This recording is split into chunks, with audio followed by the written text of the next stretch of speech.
Britain does railway stations rather well.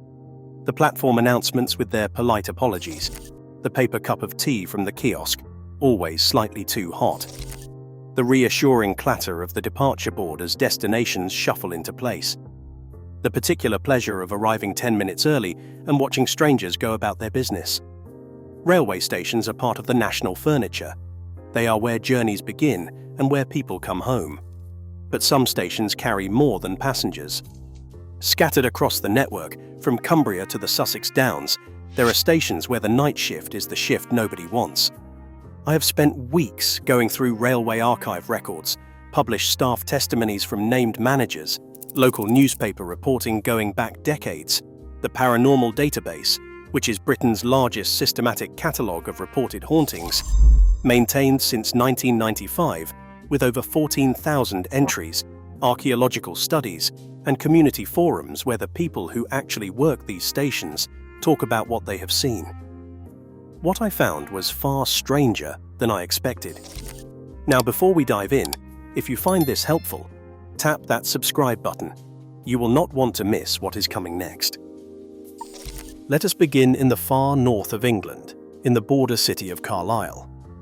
Carlisle Citadel is a Grade 2 star listed station on the West Coast Main Line, roughly 102 miles southeast of Glasgow and 299 miles north of London Euston. It was designed by the architect William Tite in a neo-Tudor style and opened in September 1847. The sandstone facade is imposing, 2 stories of multi-bay windows capped with slate roofs at different levels. At its peak, 7 separate railway companies operated out of this one station. The London and North Western, the Midland, the Caledonian, the North British, each with their own booking offices and parcels rooms. It was built to be a cathedral of Victorian engineering and commerce. From the outside, it looks like a place you would trust. Solid, permanent. The kind of building the Victorians put up to say we are here and we are staying. But the station was built on land that locals had long called the fever pit. Slum clearance ground. Ground where the sick and the desperate had lived and died before the railways arrived. That history is in the foundations. And beneath the platforms, running for several acres, is the undercroft. A sprawling network of tunnels, passageways, service rooms, and staff quarters constructed in 1847 and largely unchanged since. The undercroft once housed a paraffin lamp store, staff sleeping quarters, and a butcher's room, complete with iron hooks still fixed into the ceiling for hanging meat and stone drainage gullies in the floor for blood. You can still see them today. The reports from this station span decades, and they are remarkably specific. The Cumberland News, the local newspaper, documented several entities seen at the station over the years. A headless man on platform 8, a woman wearing a veil who moves along corridors in the undercroft, a shadowy figure who appears on the platform and points downward toward the tunnels below, then vanishes, a small boy accompanied by a dog. These are not vague impressions.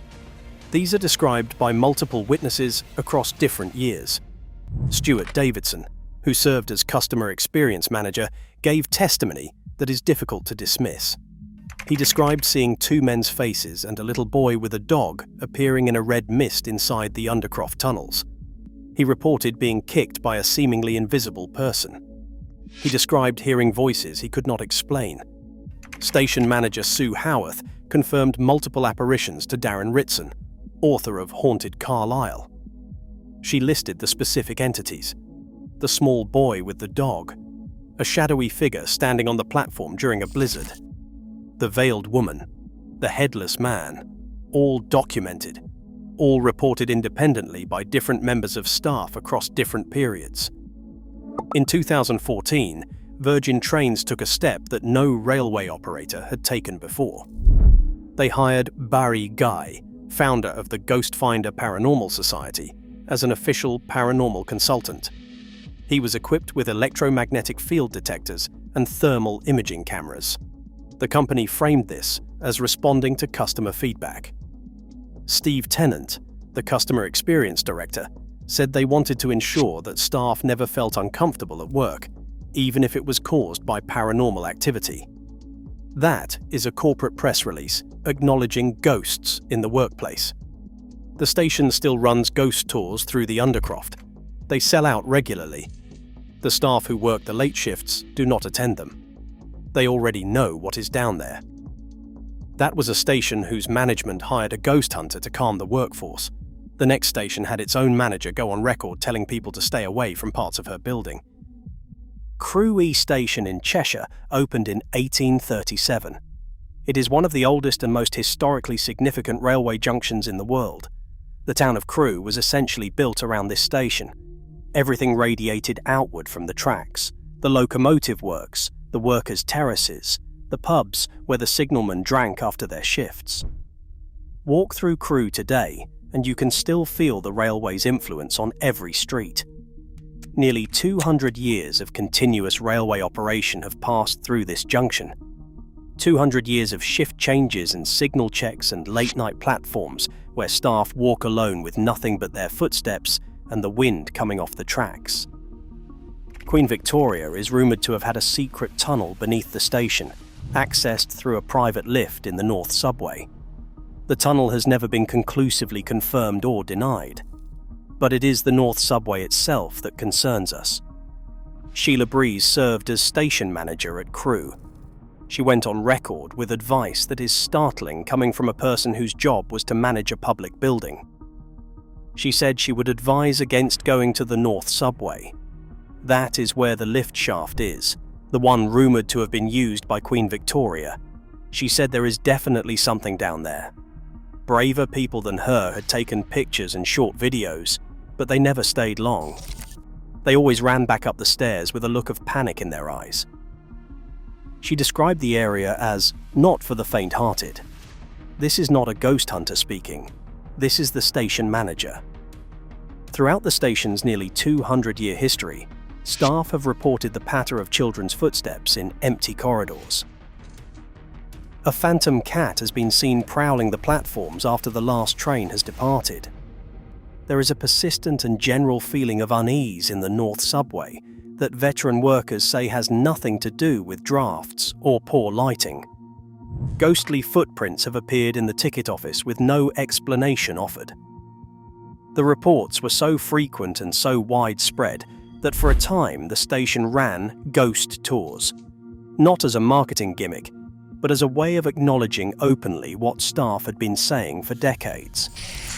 When Virgin Trains conducted an internal survey of their West Coast mainline staff, asking which stations they found most unsettling, Crewe came second, beaten only by Carlisle. This was not a poll conducted by paranormal investigators or a television program. It was workplace feedback from the people who actually lock up these buildings at night, the people who walk the platforms alone after the passengers have gone. They were asked where they felt most uneasy, and Crewe was their answer. Children's footsteps and phantom cats are unnerving.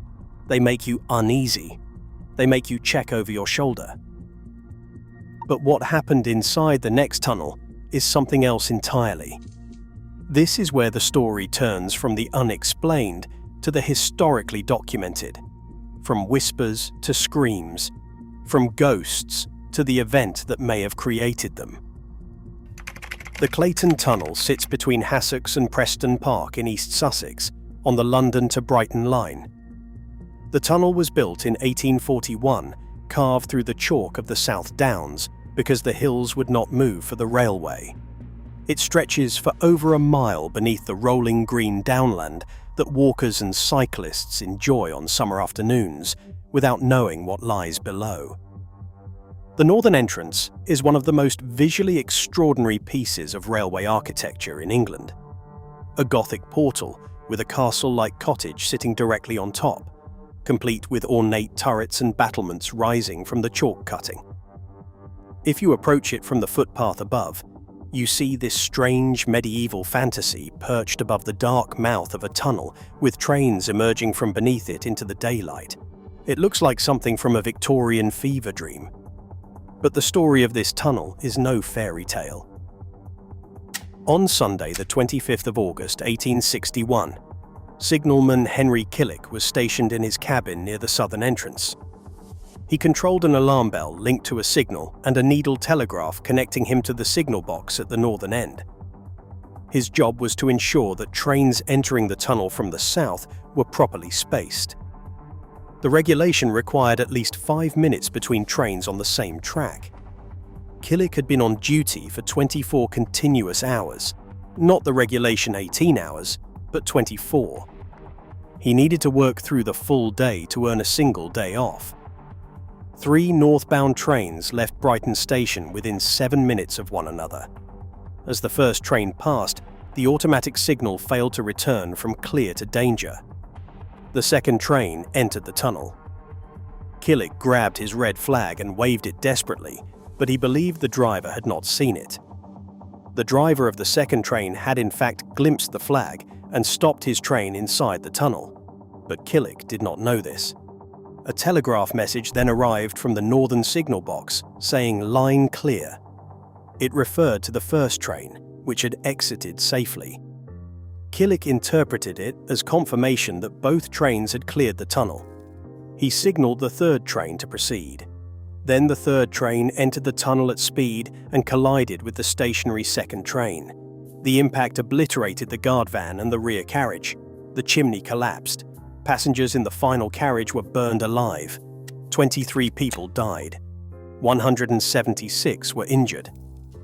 At the time, it was the worst railway disaster in British history. The subsequent inquiry by Captain Tyler found that the signalling system was fundamentally inadequate. He also stated that it was disgraceful that a man in so responsible a position as signalman Killick should be compelled to work for 24 hours at a stretch in order to earn 1 day of rest a week. Killick was cleared of blame. The systems had failed, not the man. The disaster led directly to the adoption of the block system across British railways, replacing the dangerous time interval system that had allowed 3 trains onto the same stretch of track. Charles Dickens almost certainly based his ghost story The Signalman on this disaster. Published in 1866 in the Christmas edition of All the Year Round, the story features a lonely signalman haunted by an apparition at the mouth of a tunnel. The ghost appears before each tragedy, waving frantically and covering its face. The signalman is tormented by warnings he can see but cannot act upon. Dickens himself had survived the Staplehurst rail crash in Kent only a year before writing it, an accident that killed 10 people and left him unable to speak for 2 weeks. Readers in 1866 would have recognized the Clayton tunnel immediately. The story remains one of the finest ghost stories in the English language. In 1976, the BBC adapted it for their Ghost Story for Christmas series, starring Denham Elliott in a performance that is still discussed today. What persists at Clayton is harder to explain. For over a century and a half, people have reported moans and howls emanating from the tunnel and the sound of scraping metal when no train is present or approaching. A figure has been seen near the sealed entrance by the ventilation shaft. Workers who know the tunnel's history have given this apparition a name. They call him Charlie. In 2011, 4 night shift workers heard the cries of a woman coming from inside the nearby box tunnel on the same line. The cries grew louder, then faded. A woman in a nightdress appeared and vanished before their eyes. When they reported it, they were told that the same figure had been seen before by a separate group of 6 men. Henry Killick survived the disaster. He was cleared of blame. The systems had failed, not the man. But he had been awake for 24 hours when 23 people died in the tunnel he was responsible for. The inquiry recommended that no signalman should ever be required to work such shifts again.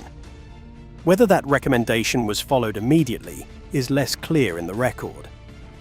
The tunnel still operates today. The signals still work. The shift patterns have long since improved. Modern trains pass through Clayton every day, carrying passengers between London and Brighton, most of them unaware of what happened in the darkness beneath the downs on that August Sunday in 1861. But the sounds, according to those who work the line, have not stopped. The moaning, the scraping, the sense that something in the tunnel remembers what the passengers have forgotten. We have been speaking about ghosts, the unexplained, the atmospheric, things seen in mist and heard in empty tunnels, apparitions with names and histories. Now we come to a station where the disturbance has a different source entirely. Not supernatural, but archaeological. A place where the railway was built not on bad ground, but on the dead themselves. Liverpool Street is one of the busiest stations in London. Hundreds of thousands of passengers cross its concourse every day. Commuters, tourists, families heading for the Elizabeth line. The station hums with life from early morning until late at night. It does not feel like a place where the dead would linger. But beneath the feet of every person tapping their Oyster card lies the new churchyard, also known as the Bedlam Burial Ground. Established in 1569, it was London's first municipal burial ground, unaffiliated with any church. It received the bodies of those too poor for churchyard burial, patients from the nearby Bethlehem Hospital for the mentally ill, the institution that gave us the word Bedlam, and across multiple outbreaks spanning 2 centuries, plague victims. An estimated 30,000 people were buried in this small plot of land between 1569 and 1738.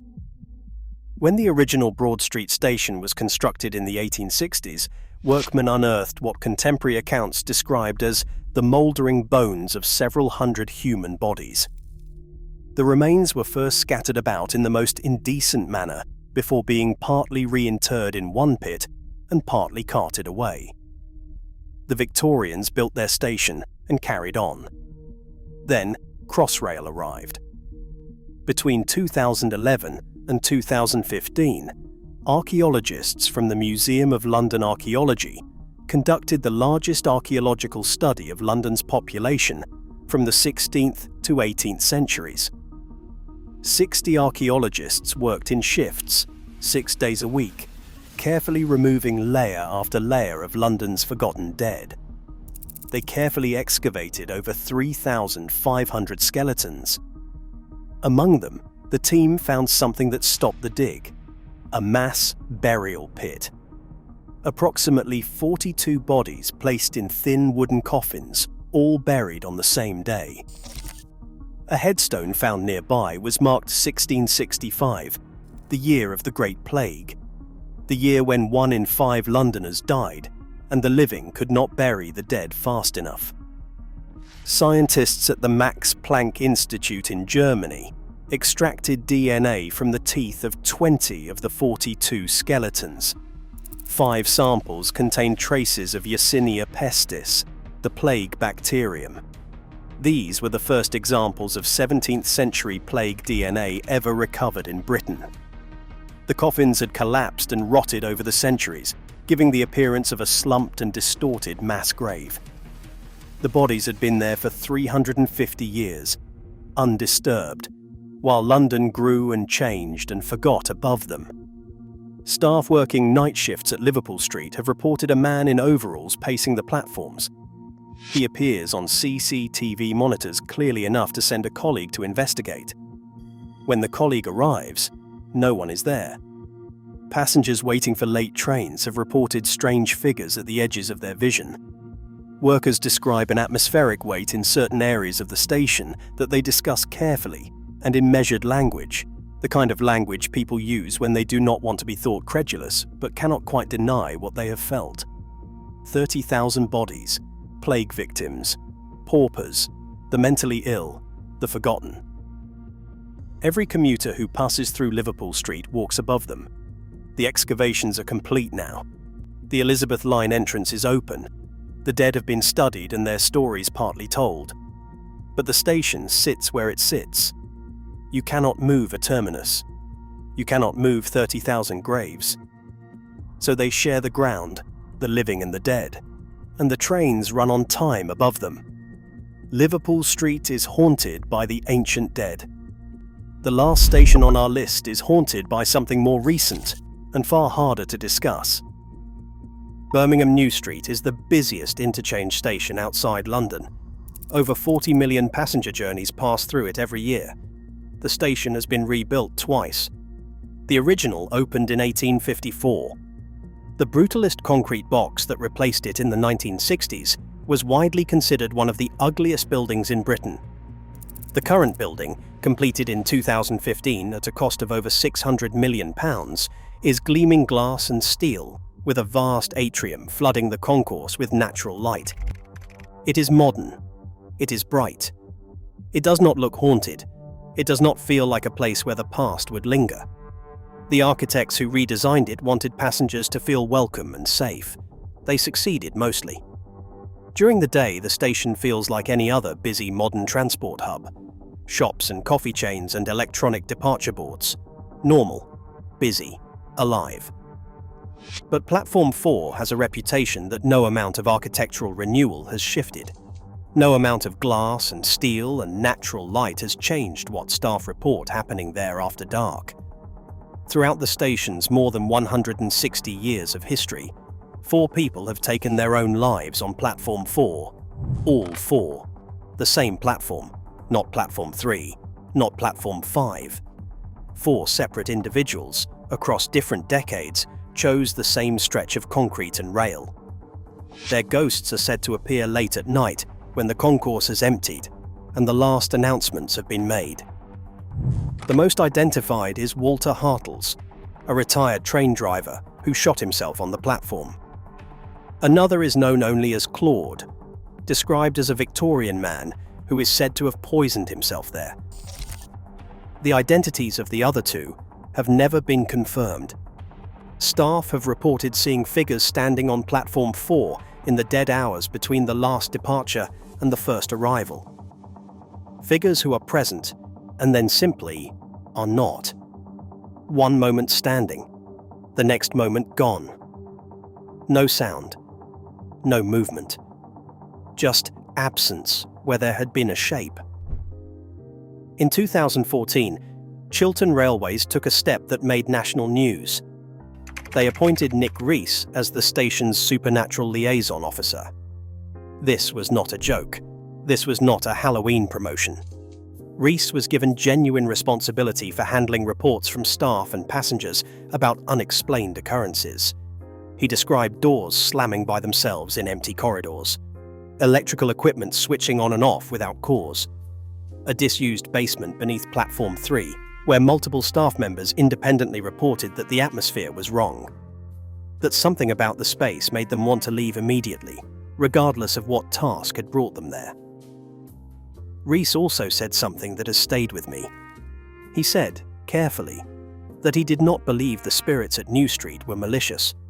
He described them as nice ghosts, which is either the most reassuring thing anyone has ever said about a railway station or the most unsettling. I have not decided which. Platform 4 is still there. The trains still arrive. The passengers still board and alight and check their phones and drink their coffees without a second thought. And if you find yourself waiting there late on a winter evening, when the concourse is emptied and the departure board has gone dark, and the only sound is the hum of strip lighting and the distant rumble of a train that might be coming or might have already gone, you may notice that you are not entirely alone. Whether you choose to look is your business. Please watch the video appearing on your screen next. Do not forget to subscribe.